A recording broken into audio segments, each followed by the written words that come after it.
Hello everyone, today we'll talk about how to fix or how to solve the problem of bug on the application of X.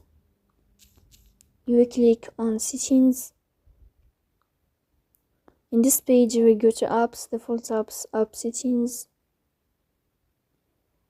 When above you will search about the application of X as you see and you will click. In this page of app info you will click on first stop and you will click OK. Here you will enter to the window of storage.